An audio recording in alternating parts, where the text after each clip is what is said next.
Ladies and gentlemen, as usual, welcome to Roger's Kakasungura YouTube channel, and straight to the point. The Kenyan politics has been so interesting since 2017 after William Ruto and President Uhuru Kenyatta parted ways. And I have been asking myself, really, is it really true that William Ruto and Raila Odinga parted ways because of politics? When I try to analyze the behavior of these two people, I tend to believe there is more than politics. It cannot just be politics, because I rarely see political enmity to that extent in Kenya. There could be an issue, either some deals away from the normal politics that we see on screens. But then, that is not my point today. William Ruto has been a historic deputy president, a president who has publicly gone against his boss, that is the president. They were jointly elected in Jubilee, and Ruto seems not to support the government since 2017. He has been really hitting the government hard. He has been criticizing the government. He has been telling Uhuru Kenyatta as a failure. He has been terming him as a person who has brought problems in Kenya. That is William Ruto. Ruto has taught people a political lesson. Presidential candidates and county gubernatorial candidates. Ruto has really taught them a lesson. And I believe the 2022 Kenyan politics will be a season that people have learned not to take chances. What do I mean? From Deputy President William Ruto's behavior, governors who are aspiring, they have learned a lesson to carefully interrogate, analyze, vet, and choose a running mate who will have respect even after the August election. That is the lesson that people have learned. And the Azimio One Kenya Alliance seems not to take chances on the same. They have called on for interviews to interview possible and competent running mates to deputize Raila Odinga. You know, so many people have been asking, why does Azimio conduct interviews for running mates? Why? Why do they do that? I think, to my own opinion, and Junet has spoken about this, is because Raila and Uhuru, I have learned political lessons from William Ruto. They have learned tough lessons. Because Ruto is not somebody you can go and uproot easily like that. If that was the case, then Ruto could not be a deputy president up to now. Away from politics, my own analysis is Ruto could be having more roots than political roots. And what do I mean? He's a politician who is rooted in a way that even the government is afraid to uproot him. Because I know, you know, a deputy president is a messenger of the president. And he is a person who can be easily kicked out through parliament and through influence. But this time round, William Ruto has become too difficult to deal with President Uhuru Kenyatta. The president has seen him as a person who you can't deal with, a person you cannot advise, and a person you cannot stem. That's why you see Uhuru has gone on television to explain to Kenyans what is happening. Because to himself, he cannot handle the situation from State House. To make sure that the same doesn't repeat, I'm sure even William Ruto has learned his political lessons And I believe he will not pick a running mate who will be defiant to him like he has been. Unajua, wanasema mwizi hakuna siku atakubali kuibiwa. Yes. Fisi, mwanaume fisi, hakuna siku atakubali kuona bibi yake wakicheka na mwanaume. Na mwanamke ambaye anapenda kutembea nje, hakuna siku ambayo atasikia vizuri kuona mwanaume akisalimiwa na wanadada wakiwa na yeye kwa njia. Why? Because he feels guilty. Kwa sababu anajua he is doing the same. Now William Ruto will choose a running mate himself to avoid a person who will be defiant to him. Na Waswahili wanasema unachopanda ndicho unachokivuna. I don't know if Ruto will harvest what he has planted. Now, the Azimio la Umoja One Kenya Alliance sat down and said, yes, we cannot just call somebody to be a running mate. We can't do that. We can't tell Kalonzo now, Kalonzo, we have appointed you to come and deputize Raila Odinga.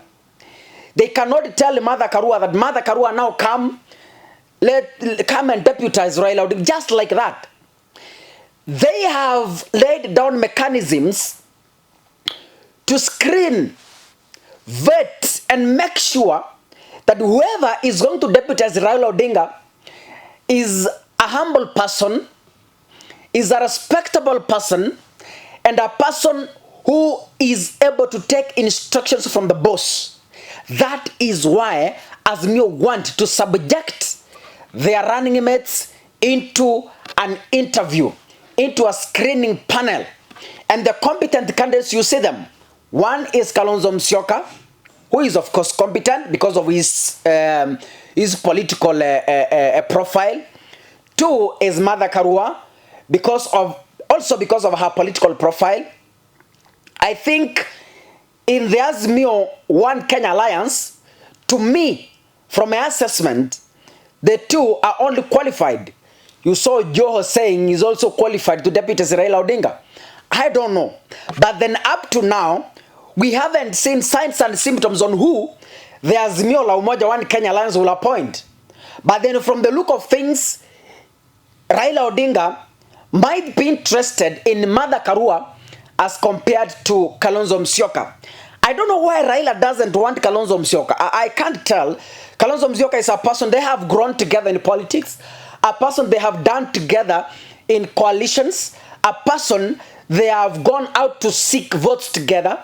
I don't know why this time round Raila Odinga feels like Kalonzo Musyoka no. But obvious, we might understand and we might conclude that Raila Odinga also has pressure to pick a running mate from Mount Kenya for them to support him. And I want to say this for the record, that Raila Odinga will score if he takes Mother Karua as a running mate. Some have said that is Peter Kenneth. Some have said it's Mother Karua. Some have said it's Kalonzo Musyoka. But then you understand the women of this country have been pushing to have a women president or a women deputy president. Now, Azimio want to make sure that whoever is coming in as a deputy president is a person who is humble and able to respect the president himself. Just not like William Ruto, a defiant deputy president, a careless deputy president, someone who doesn't care what the boss says. You know, he doesn't care what will happen. He is just there, a defiant deputy president. So, Ruto has really remained, to me I say, he will remain in historical books as one of those deputy presidents who criticized the government, criticized a president whom they were jointly elected, a deputy president who only takes credits of the government they formed jointly and doesn't want to take the failures. Ruto will remain as a historic deputy president who went against the president and succeeded. Because we only have 3 months to an election. If it's an impeachment, I don't know if it will work. Because Uhuru has pushed him so hard, resign. And Ruto is saying, no, I cannot resign. I am here to stay. Whether you like it or not, I'm here. I'm not going anywhere. You saw how he was responding to president. You saw today how he is responding to Azimio. And I fail to understand why Azimio has organized for interviews, and Kenya Kwanza is so much interested and so much against the interviews, yet themselves, they did interviews for the position of a qualified presidential flag bearer. I don't know why they do not want Azimio to end. You know, Kenya Kwanza highly hopes that Kalonzo Musyoka will join them. They highly hope. I'm sure they have met him behind the curtains to tell him, you know, Kalonzo, kana dharauliwa, just come, kuja, Kalonzo, wacha nikwambie, Rigathi Gachagua, you know, Kalonzo is behaving like a beautiful lady, you know, kuna mwanamke pia anajua yeye ni mrembo, and men are whispering, you know. So Rigathi is whispering to Kalonzo. Acha nikwambie Kalonzo. Wewe Kalonzo, akija cha mchezo. Ruto is doing the same, because you saw his posts on Facebook. The way he is telling Kalonzo, Kalonzo, don't be subjected to that kind of intimidation. So at some point, Ruto, Kalonzo, chacheza kuja. You know, honey, I kind of a lady. Unajua kuna mwanamke ambaye when they break up with a boyfriend and somebody was eyeing at him, they really entice him. So Kenya Kwanza highly hopes, and they're misleading Kalonzo.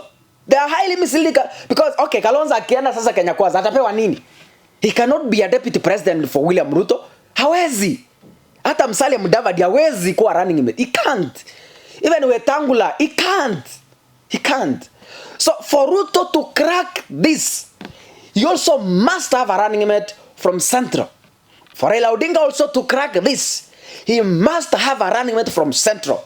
Now let's see how they will unfold. But then the greatest and the first reason why they are holding interviews to make sure they don't have a defiant deputy president like William Ruto, and we believe they will get one, and we continue because mebakia miezi mitatu tu tuende kwa uchaguzi. We wish them all the best as they seek their running mates, both Azimio and Kenya Kwanza. I wish you the very best, and the winners of this contest, successful candidates to deputize Ruto and Raila Odinga, I wish you the very best, and yearning to see you in the next government. Keep subscribing in my YouTube channel and keep sharing. See you in the next video, ladies and gentlemen.